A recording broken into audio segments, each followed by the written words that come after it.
Hanya untuk penggambaran jalurnya itu saya lihat ada dua cara, ada dua tipe Bu.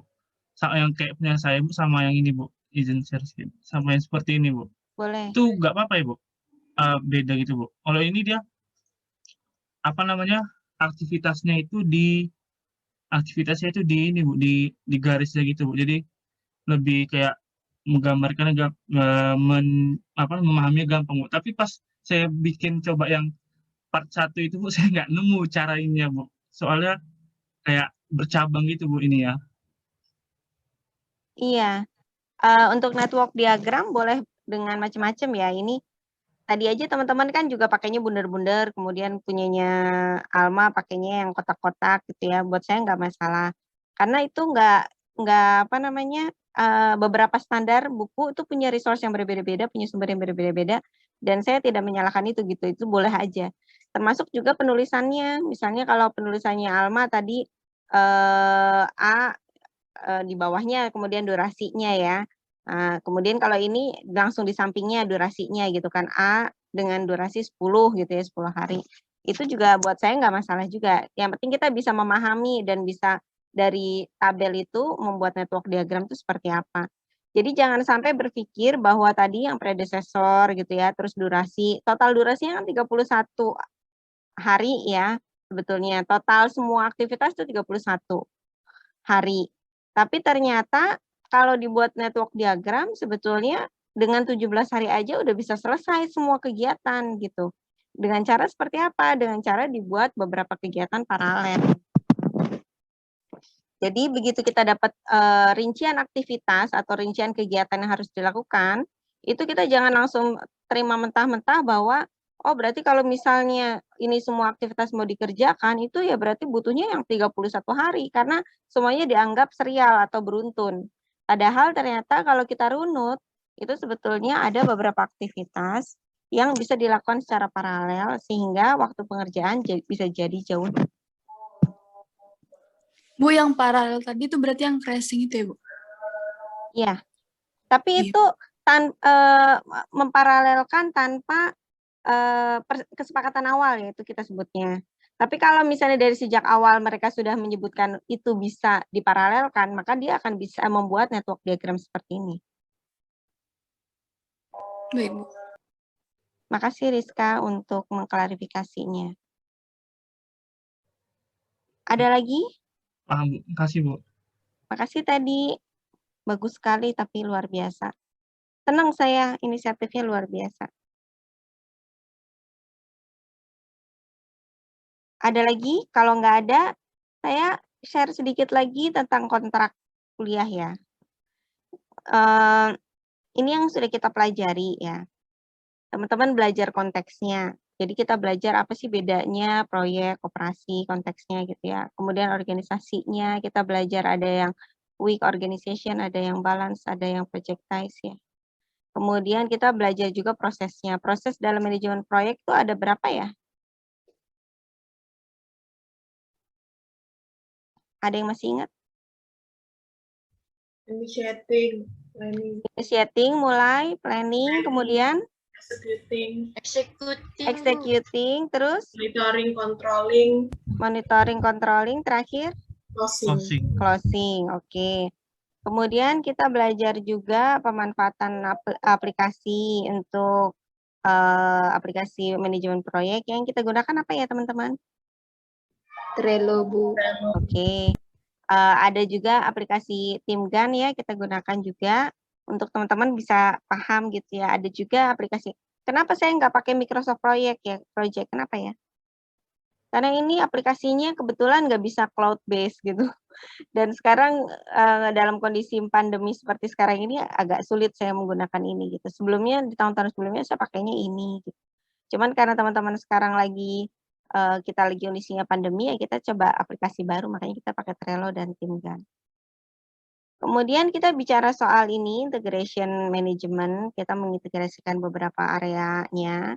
Kemudian scope-nya, goal-nya ya, kita bicara soal ruang lingkupnya, apa saja yang harus dilakukan supaya ruang lingkupnya bisa tercapai. Dan terakhir kita bicara time management yang ini ya. Ini dari angka 1 sampai angka 6, inilah yang akan masuk dalam materi UTS kita. Oke. Nah, kemudian nanti kita berharap supaya teman-teman bisa paham konteksnya proyek itu seperti apa, prosesnya seperti apa. Kemudian bisa mengetahui juga, menjelaskan apa itu time management, cost management, tapi ini nanti kita selanjutnya ya waktu UAS ya. Saya nggak bahas sekarang karena itu nanti baru ketahuan semuanya pas lagi selesai UAS gitu ya. Cuman yang jelas saya WA di grup, memang metode kita 2, pakai kuliah seperti ini untuk teori, tapi juga ada praktek yang teman-teman pakai project based learning. Khusus untuk kelas malam, saya nggak pakai project based learning karena asumsinya di perusahaan udah ada proyek-proyek sendiri gitu ya. Nah, kemudian kalau teman-teman lihat ini strategi perkuliahannya tim project based learning ya. Kita kelas dibagi menjadi kelompok untuk mengerjakan tugas bersama selama 1 semester dengan proyek-proyek tertentu, kemudian kelompok diberikan masalah asli atau proyek real, kemudian diberikan rencana kerja menggunakan aplikasi proyek seperti Trello dan TimGan, kemudian berkolaborasi dengan lintas jurusan, kemudian teman-teman akan presentasi. Memang sekarang belum sampai presentasi. Kalau sekarang teman-teman baru laporan aja apa yang sudah dikerjakan gitu ya, masuk ke dalam monitoring proyek ya. Yang itu harus diisi oleh semua mahasiswa yang mengerjakan project based learning. Kemudian selanjutnya nanti terakhir kita akan ada peer evaluation dari teman-teman dan juga dari dosen masing-masing CPO ya, atau Chief Project Officer. Ini penilaiannya, saya yakin udah pada baca dulu. Nah, kemudian saya sempat juga sebutkan bahwa teman-teman yang merasa sudah punya sertifikat pelatihan manajemen proyek, boleh ataupun bekerja di perusahaan sebagai project officer atau project admin atau project manager, atau menangani proyek di perusahaan minimal 2 tahun dan sebagainya, itu teman-teman boleh memperoleh penilaian dari jalur rekognisi pembelajaran AMPA atau RPL tanpa kewajiban menghadiri kuliah. Ya. Itu dengan cara mengisi formulir ini di bawah ini. Jadi kalau teman-teman merasa udah ngerjain jadi project admin di perusahaan itu, teman-teman mestinya udah mampu menjelaskan prosesnya seperti apa dan sebagainya. Jadi begitu, khususnya untuk kelas karyawan ya. Itu teman-teman yang merasa udah bisa ngisi ini boleh tidak menghadiri perkuliahan tapi dengan berkoordinasi sama saya dulu gitu ya. Tapi untuk teman-teman yang pakai jalur normal, maka teman-teman akan tetap dapat UTS ya. Minggu pembahasan minggu 1 sampai 7 kecuali yang cost management. Yang cost management kita bahasnya nanti di minggu ke-8. Jadi teman-teman pastikan memahami semua materi ini minggu 1 sampai minggu ke-7 kecuali yang untuk cost management karena itu memang belum kita bahas, nanti baru setelah UTS. Seperti itu untuk persiapan UTS, ada pertanyaan nggak sampai saat ini sebelum UTS?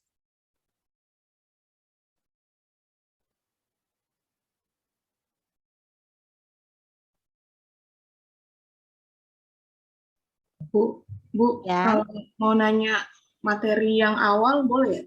Boleh. Saya mau nanya yang terkait jenis-jenis project organization yang strong matrix, weak matrix. Saya masih belum paham, soalnya ada yang dia baginya cuma 3 aja. Yang weak, balance, strong. Ada yang baginya banyak, ada yang ditambah dengan full functional, ada projectize, dan perbedaan itu saya masih keliru, Bu. Boleh di ini enggak? Iya, jadi kalau untuk perbedaan organisasi itu kita pakai, memang sumbernya banyak ya. Tadi kayak tadi Theodora sama kelompoknya Alma dan Theodora aja kita bisa berbeda karena berbeda ini ya, berbeda sumber gitu kan. Tapi yang kita pakai untuk kuliah ini itu yang berdasarkan PMI ya. Bentar saya coba buka dulu supaya teman-teman nggak lupa.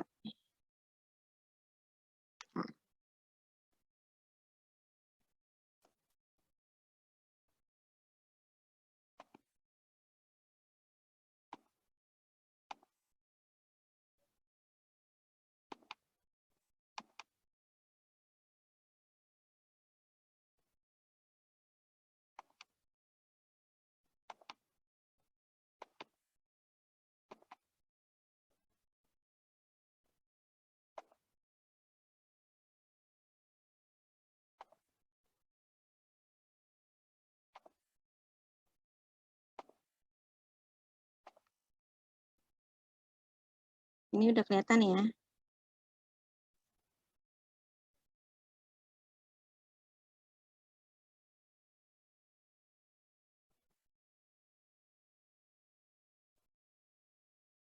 Nah ini.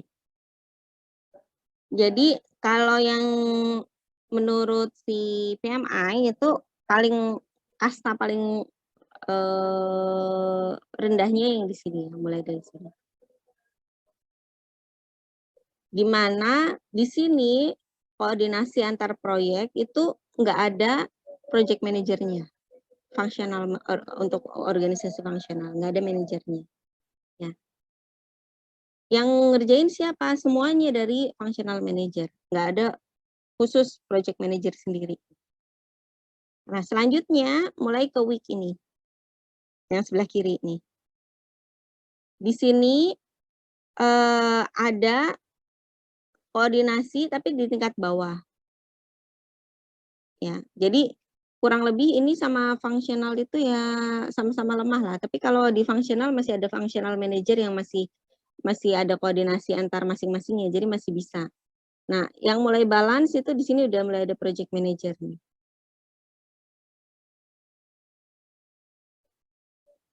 Kemudian selanjutnya untuk yang strong, udah ada project manager, bahkan ada manajer dari project manager. Nah, untuk yang strong, dia punya project manager yang setara dengan, dia bahkan, ya kalau di sini manajer dari project manager setara dengan functional manager, itu yang kita sebut strong. Kalau yang projectize itu bahkan setiap, nggak ada lagi functional manager, karena functional manager itu fungsi-fungsinya udah masuk ke dalam staff-staff di sini. Jadi kegiatannya murni berdasarkan project. Ini kita sebut projectize. Kurang lebih itu sih. Oh iya Bu.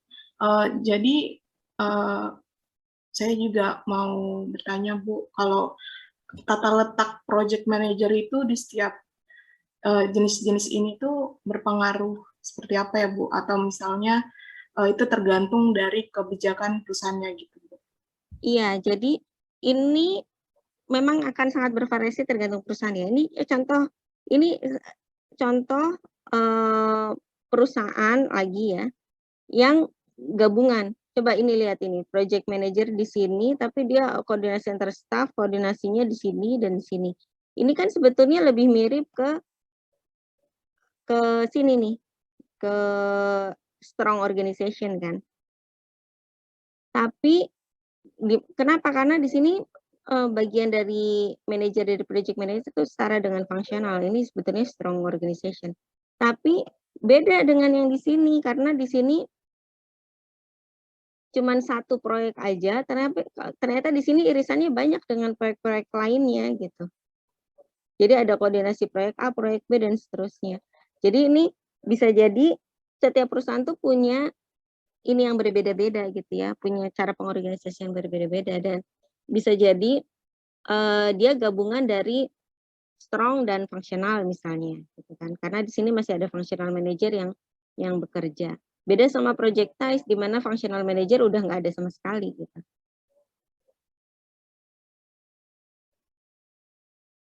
Jadi kalau secara realisasi atau pengalaman gitu ya, atau praktisi praktek itu sebetulnya area abu-abunya tuh banyak.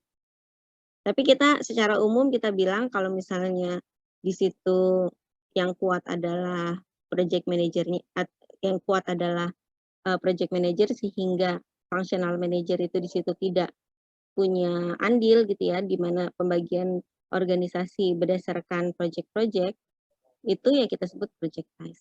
Yang sangat kental dengan projectize itu biasanya dunia fabrikasi. Makanya kemarin Pak Dery ya dari galangan kapal itu dia sangat kental dengan projectize. Kenapa? Karena kalau teman-teman lihat slide-nya kemarin, itu cara pengorganisasiannya itu dari CEO itu langsung ke kapal-kapal, jenis kapal ini, jenis kapal ini, jenis kapal ini. Jadi per project manager ini langsung per kapalnya, per jenis kapal yang dia hasilkan.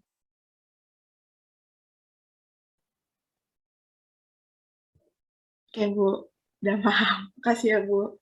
Ya, tapi memang Bu, banyak ya. Tapi kita gunakan standar yang ini aja, yang dari PMI. Oke Bu.